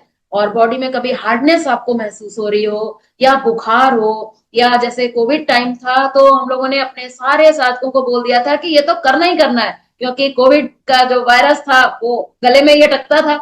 तो इसलिए वमन जब हम कर देते हैं तो ये पूरा ट्रैक जहां पर जो भी कफ रहता है, कितने लोगों को मैंने देखा है इतना इतना कफ निकलता है, हम लोग का तो खान पान ऐसा है कि क्लीन वाटर निकल जाता है। लेकिन फास्टिंग के टाइम पर हम लोग देखते हैं, जब हम लोग पानी पर फास्ट करते हैं, तब जब हम उल्टी करते हैं तो उसमें कभी ग्रीन तो कभी येलोइश पानी निकलता है। यानी कि तो जो भी अंदर पित्त बना हुआ है वो पित्त वगैरह सब आसानी से निकल जाता है, आपको बहुत फ्रेशनेस महसूस होती है। तो ये कहलाता है अमाशय की सफाई। उसके बाद एक कहलाता है नेति। नेति क्रिया है, ये हमारे इधर के ये ऊपर के पूरे पार्ट को कंट्रोल करती है सफाई के लिए। तो इसके लिए क्या करते हैं, इसका एक नेति का एक पॉट आता है, जैसे वो अपना एक करवा चौथ का लोटा होता है ना, जिसमें एक वो पाइप बना रहता है, सेम समझ लीजिए ऐसा ही होता है, प्लास्टिक का आता है, अलग अलग डिजाइन के मार्केट में आपको मिल जाएंगे। तो उसमें हम यही जैसा पानी हमने वमन में लिया है वैसा ही पानी ले लेते हैं, हल्का गुनगुना, हल्का सा उसमें नमक डाल के, और उसके बाद हम उस पाइप को यहाँ पर लगा देते हैं नाक पर। वो इसी इतने ही साइज का होता है, उसका जो आउटलेट होता है वो ऐसा ही होता है। उसको हम लगाते हैं और फिर किसी भी एक तरफ झुकते हैं। झुकते हैं तो वो पानी अंदर जाने लगता है, और ये पानी अंदर जाकर और दूसरी तरफ से निकलता है। अब अगर वो ठीक नहीं निकल रहा, आपको लगा अरे ये जा तो रहा है फिर निकल क्यों नहीं रहा है, तो थोड़ा सा हमें सिर को थोड़ा आगे पीछे दाएं बाएं करना होता है, एक एंगल ऐसा बन जाता है तुरंत कि वो पानी जितना इधर से जा रहा है उतना का उतना वापस दूसरी तरफ से निकलता है। एक बार आप ऐसे कर लीजिए और एक बार दूसरी तरफ से कर लीजिए। तो उससे क्या होता है कि इस पूरे पार्ट में जो भी हमें सांस लेने में तकलीफ है, या साइनस में कोई तकलीफ है, टॉन्सिल्स हैं, इन सारी चीजों के लिए ये बहुत ही फायदेमंद है। तो ये कभी कभी हमें कर लेना चाहिए, फास्टिंग के टाइम पर तो जरूर कर लेना चाहिए। और जब भी आपको लग रहा है कि शरीर में कुछ तकलीफ हो रही है या कोई बीमारी आ रही है, तो ये रास्ते हमें खोल ही देने चाहिए, हमें नहीं पता होता है कि क्या है। यहाँ पर मैं एक आपको छोटी सी घटना, टाइम तो हो रहा है पर मैं एक छोटी सी घटना बताऊंगी। एक लखनऊ के हमारे एक साधक थे, तो उनको डॉक्टर ने बोला था कि आपके नाक में यहाँ पर हड्डी बढ़ी है, तो बहुत ज्यादा बड़ी है, तो ऑपरेट कराना पड़ेगा। तो उन्होंने ऑपरेट करवाया नहीं, ये इस तरह से चलता रहा, करीब 15 साल हो गए उनको। 15 साल के बाद वो एक बार यहाँ आए, और यहाँ पर उन्होंने ये नेति की क्रिया की। नेति की उन्होंने क्रिया की तो इतना लंबा उनकी नाक से निकल कर गिरा। अब वो तो घबरा गए, वो समझे कि डॉक्टर ने तो कहा था कि हड्डी बढ़ गई है, तो क्या हड्डी टूट कर निकल पड़ी क्या। एक्चुअली वो कुछ भी नहीं था, थोड़ा थोड़ा थोड़ा थोड़ा वॉल्स पर, यहाँ पर साइनस की झिल्ली के ऊपर कफ डिपॉजिट हो गया था। और वो कफ डिपॉजिट होते होते इतना हार्ड हो गया था कि डॉक्टर को वो हड्डी बढ़ी हुई दिखाई दे रही थी। वो हड्डी नहीं थी, वो कफ ही सॉलिड होकर ऐसा यहाँ पर, यहाँ से यहाँ तक पूरा चिपक गया था। और वो जब पानी अंदर से वो गया, गुनगुना पानी और नमक वाला, वो बाहर निकल गया। वो इतने खुश हुए कि मेरी 15, बोले मुझे अब समझ में आ रहा है कि मैं सांस ले पा रहा हूँ, मेरे को सांस ही लेनी नहीं आती थी। तो ये सफाई के ये रास्ते हैं। और जो चौथा रास्ता है उसके बारे में तो वैसे तो कहने को बहुत कुछ है, पर फिलहाल अभी नहीं कहूंगी। और चौथा रास्ता है ये रोम छिद्र हमारी पूरी बॉडी में, यहां से हमें पूरे सारे रास्तों को खोल देना होगा, कि सारे रोम छिद्रों को खोलना होगा। और उसके लिए जो है वो है स्नान। सच्चाई तो ये है कि हम स्नान करते जरूर हैं, लेकिन हमें स्नान करना नहीं आता है। प्रॉपर तरीके से कैसे हमें नहाना चाहिए, हम बढ़िया बढ़िया बॉडी वॉश और ये सब तो लगा लेते हैं, लेकिन हमें ऐसे रगड़ के नहाना होगा कि हमारे एक एक रोम छिद्र जो है वो खुल जाए। और ऐसे रगड़ के पोंछना होगा। आजकल तो ऐसे ऐसे टॉवेल आते हैं, बस थपथपा के पोंछ लीजिए। रगड़ के थोड़ा पोंछना होगा।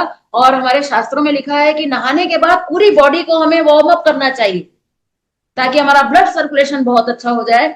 सच पूछो तो हमें ना तो सही ढंग से सांस लेनी आती है, ना हमें सही ढंग से नहाना आता है, ना हमें सही ढंग से खाना आता है, ना हमें सही ढंग से जाना आता है। सच पूछिए तो अभी हमें सही ढंग से जीना आता नहीं है। अभी हमें हम लोगों को बहुत सीखने की जरूरत है। और दुख की बात है कि कोई सिखा ही नहीं रहा है।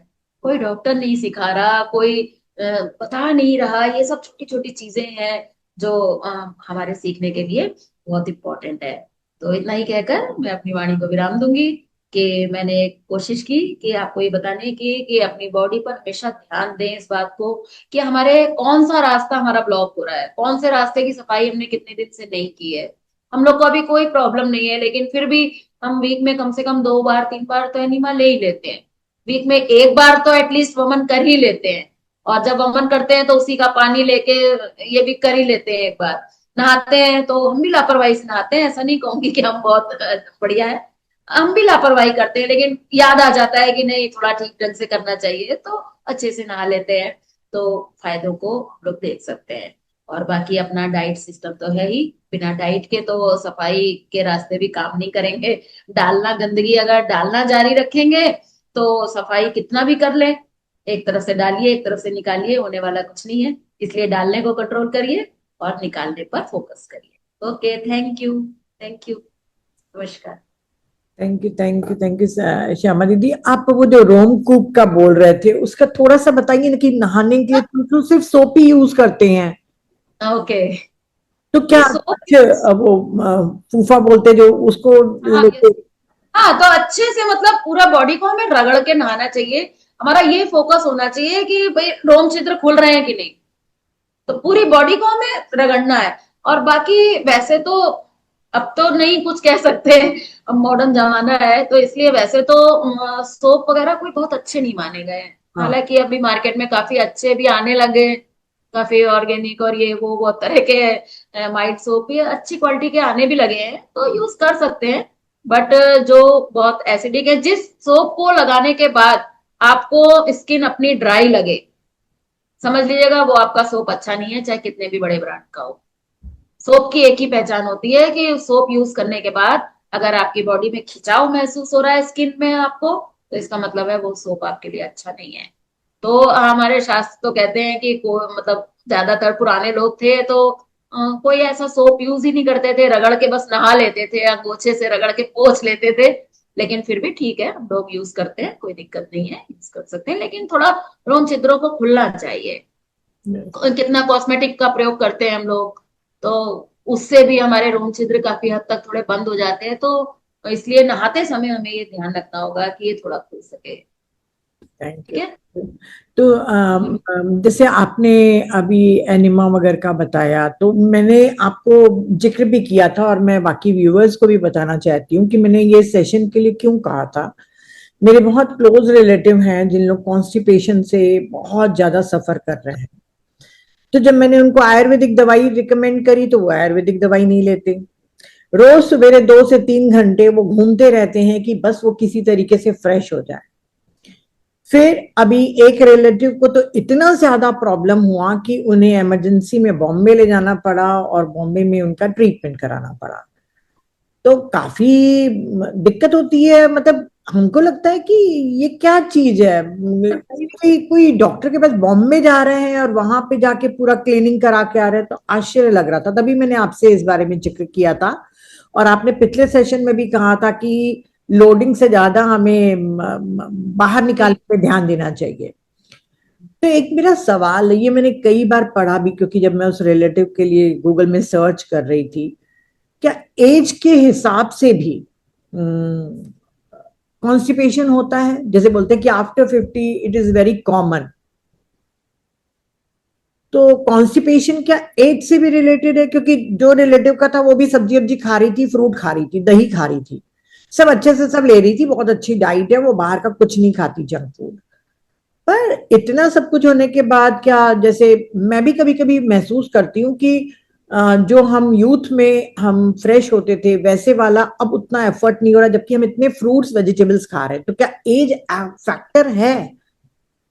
देखिए इसमें वैसे एज फैक्टर नहीं है, लेकिन ऐसे एज फैक्टर हम कह सकते हैं कि जैसे जैसे अभी हमारी एज बढ़ती है ना, वैसे वैसे हमारा वर्कआउट कम होता जाता है, फिर काम धंधा कुछ करते नहीं है, तो बॉडी में एक्चुअली फिर खाने की डिमांड और भी कम हो जाती है।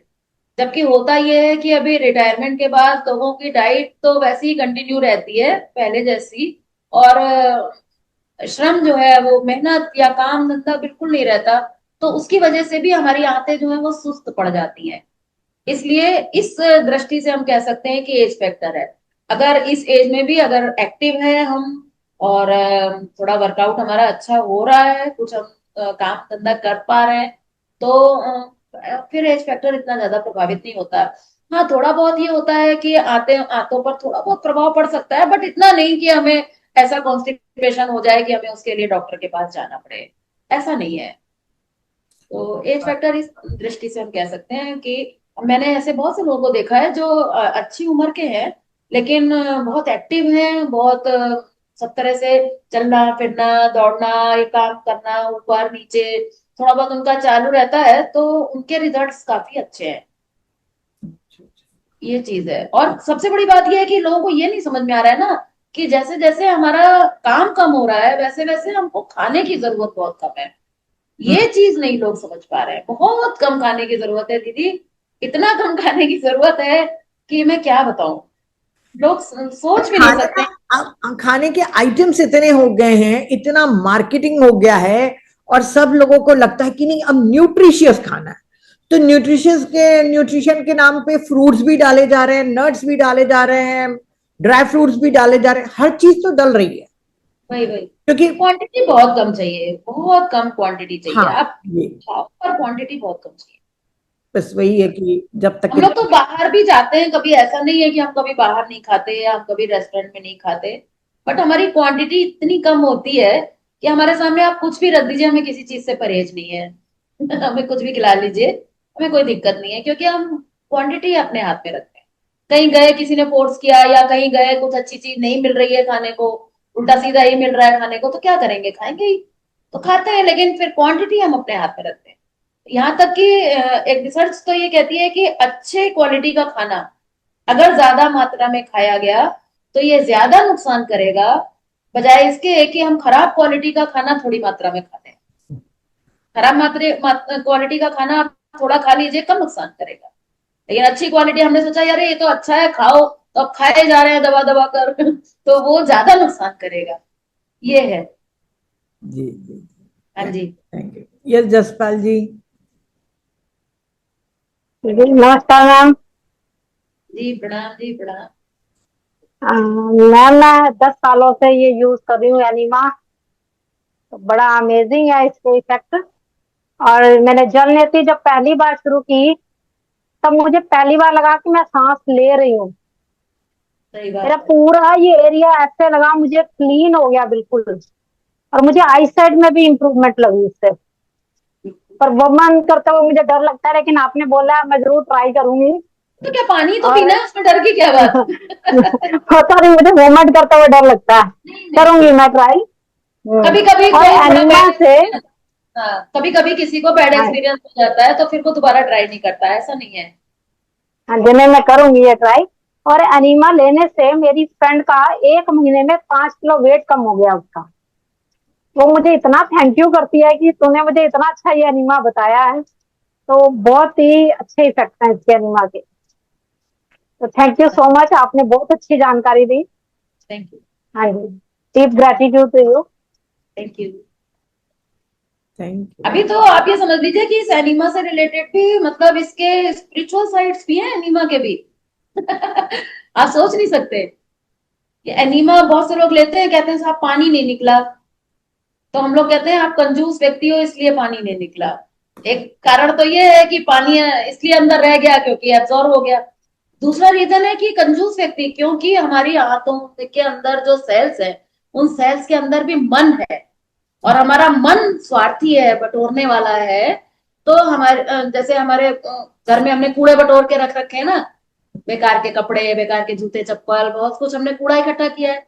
तो जो भी कूड़ा हमारे पास है उसको हमने बटोरा हुआ है। तो ऐसे ही हमारे आंतों में जो मल है और आंतों के अंदर जो सेल्स हैं उसके अंदर जो मन है, तो वो स्वार्थी होने की वजह से आंतें उस मल को रोक लेती हैं। पता नहीं मैं अपनी बात कह पाई कि नहीं नहीं। नहीं, बिल्कुल। मैंने भी ये वाला सुना है कि कंजूस लोगों को सबसे ज्यादा कॉन्स्टिपेशन होता है। यस, तो हम लोगों ने तो प्रयोग करवाए, बंटवाते हैं लोगों से, बांटो कुछ बांटो। हाँ, बांटते हैं तो उनको होने लग जाता है एनीमा भी, अच्छे रिजल्ट आने लगते हैं एनीमा के भी। बिल्कुल बिल्कुल। हाँ जी। यस मीनाक्षी। नमस्कार शाबा दीदी। क्या, बहुत कैसे ही हैं अच्छा आप? लगा आपसे वापस से आपका सेशन सुनकर, और बहुत वैल्यूएबल इंफॉर्मेशन आपने दी, so thank you so much. पहले तो डीप ग्रैटिट्यूड टू यू।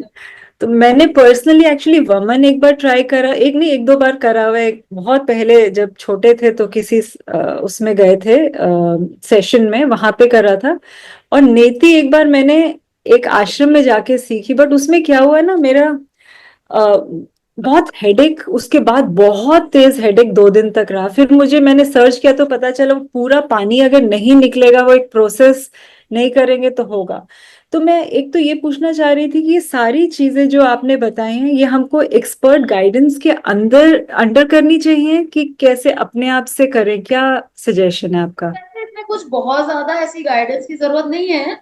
आप ट्राई करते हैं तो हो जाता है। जैसे नेति है, इसमें ये थोड़ा सावधानी रखनी होती है कि जैसे हमने पानी डाला तो हम्म। बहुत क्विकली हमें एंगल सेट करना होता है थोड़ा। अब इसमें कोई हमारा पकड़ के नहीं करेगा। हाँ हाँ अगर हमने उसको थोड़ा देर किया और ये पानी यहाँ से चढ़ गया, तो फिर वो यहाँ से अगर नहीं निकला तो ऊपर चढ़ गया। तो जैसे ही हम यूं करते हैं तो हमें तुरंत आइडिया हो जाता है कि दाएं बाएं हमें थोड़ा करने की जरूरत, जैसे ही वो सेट हो जाए बस तुरंत रुक जाना होता है।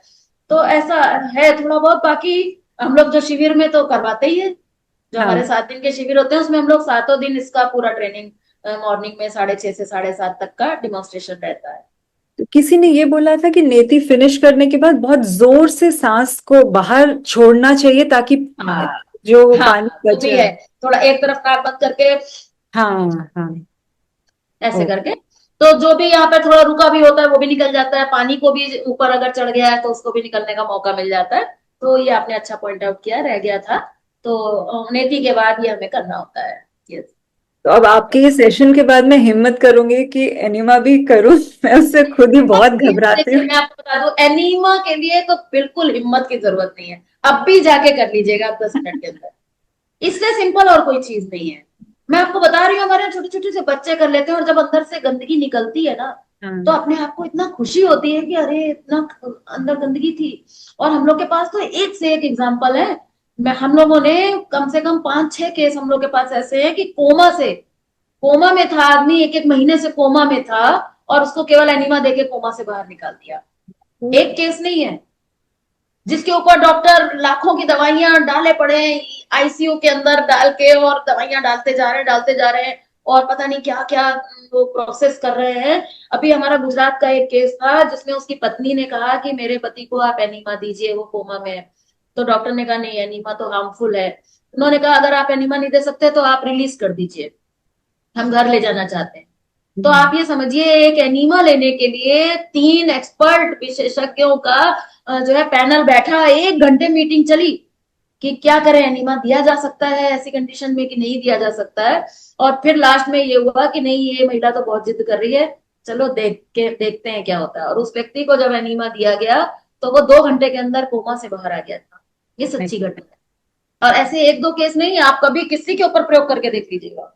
कभी भी कोई ऐसी क्रिटिकल पोजीशन में आप सबसे पहले एनीमा दीजिए। हम लोग तो कोविड के टाइम पर अस्पतालों में किसी तरह सोर्स सिफारिश लगा लगा के लोगों को जो हॉस्पिटल में भर्ती थे उनको एनीमा करवाया हम लोग ने। नहीं डॉक्टरों बिल्कुल। की चोरी से हम लोग एनीमा दिलवाते हैं। आईसीयू में भर्ती होता है, जब हम लोग देखने के लिए जाते हैं पेशेंट को, तो कोशिश करते हैं कि वहां एनीमा, डॉक्टरों से झगड़ा करते हैं कि इनको आप एनीमा दीजिए, आपको देना पड़ेगा। ये बात है। बहुत इसलिए नहीं, अब मैं बिल्कुल इसको करूंगी। तो एक बस और चीज थी, मुझे पता है और भी हैंड रेजेस हैं कि ऐसा क्या हम करें कि हमारे पास ये स्टेट नहीं हो कि हमको ये नहीं लेना पड़े, ऐसा कुछ आज के दौर में ऐसा है? क्योंकि आपने कहा आप लोग भी लेते हैं, तो मतलब एक नेचुरल जो भगवान जी ने ओरिजिनली बनाया होगा हमको, उसमें शायद ये जरूरत नहीं रही होगी। तो बिल्कुल नहीं। उसके लिए ना दो कई सारे फैक्टर हैं। हम्म। उसमें एक तो आजकल जो भी हम लोग खा रहे हैं, उसमें भी बहुत सारे फैक्टर्स हैं। इतने पेस्टिसाइड्स, इंसेक्टिसाइड्स, इतना पोल्यूशन है, इतना लाइफस्टाइल इतनी स्ट्रेस वाली है, और उसी समाज में हम रह रहे हैं। तब बहुत सारे ऐसे फैक्टर्स होते हैं।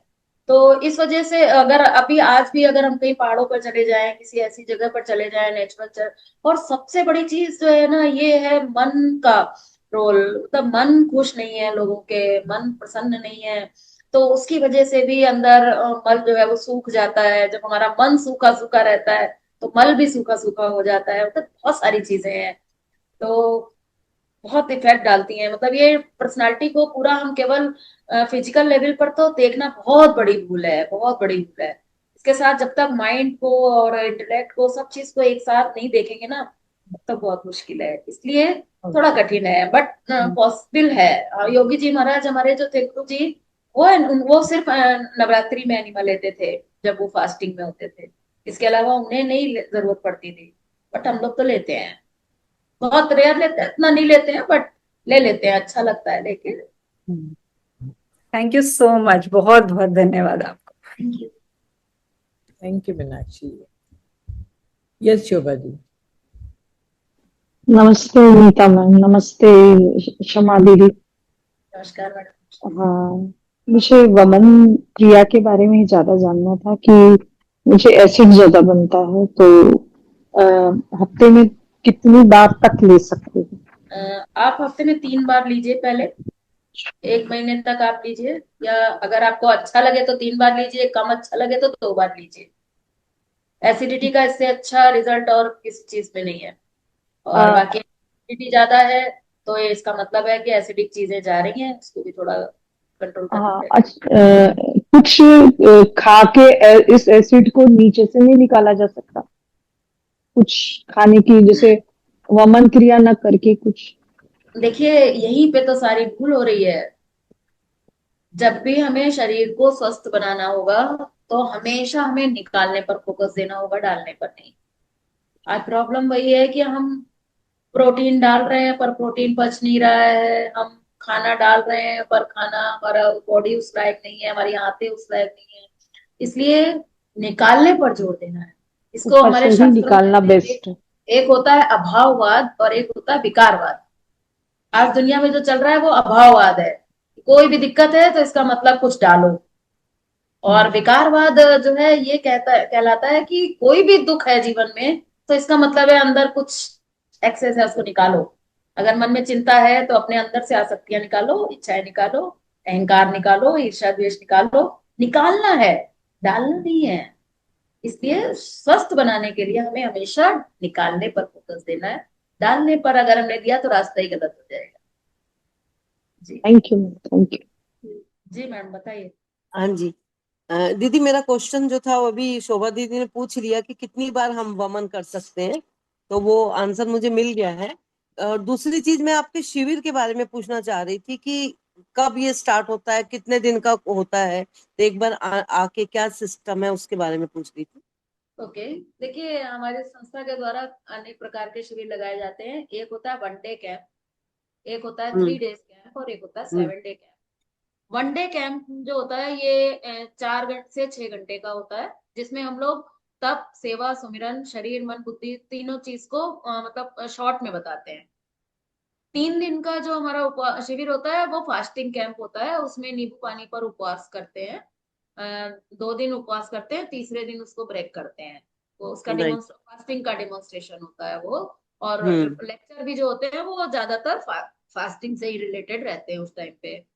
एक जो हमारा मेन कोर्स प्रोग्राम है, वो 7 डेज या 6 डेज का होता है।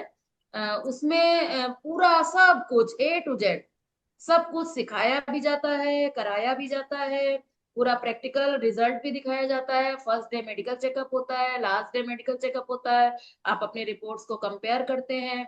उसमें दिन भर लेक्चर प्रोग्राम्स होते हैं, क्वेश्चन आंसर्स होते हैं, साधकों के अनुभव होते हैं, एक्सपर्ट्स की आपको पर्सनल आपको सलाह का भी समय दिया जाता है कि आप पर्सनल अपने बारे में परामर्श ले सके, वो सब चीजें भी होती हैं।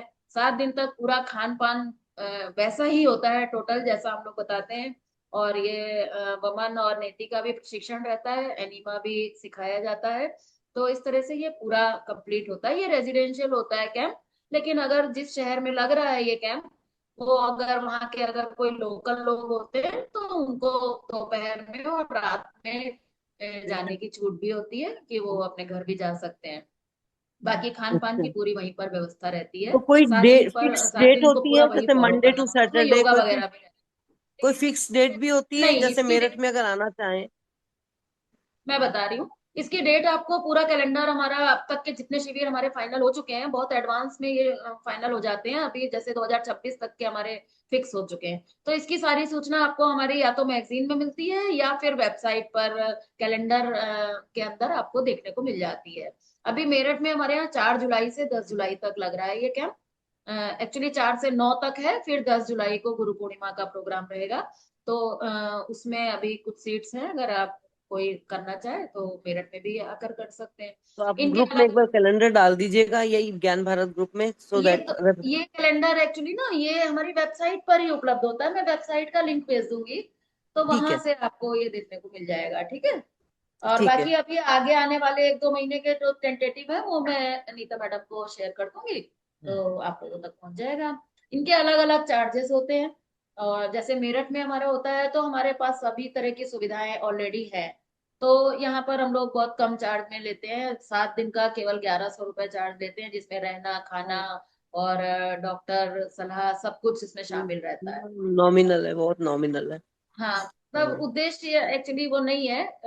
बाकी जो हाँ, बाहर शिविर होते हैं तो अलग अलग शहर में जो हमारे कोऑर्डिनेटर जो ऑर्गेनाइज करते हैं, वो अपना एक बजट बनाते हैं कि कितने रजिस्ट्रेशन होंगे, कितना खर्चा होगा, फिर वो उसके हिसाब से फाइनल करते हैं रेट्स, तो वो अलग अलग होते हैं। ठीक है। थैंक यू और सो मच। मैंने आपको हमारे लाइव शिविर वृंदावन में भी सुना था, और आपके अच्छा वो देखती रहती हूँ, तो बहुत ही अच्छा लगता है, बहुत इंफॉर्मेटिव है। बाकी है कि कितना हम उतार सकते हैं, वो ज्यादा मेन है कि अपनी लाइफ में हम वो कितना बस लेते हैं। तो सही बात पत्ते वत्ते खाने तो शुरू करे हुए हैं, बाकी देखते मैंने भी पत्ते खाना शुरू कर दी।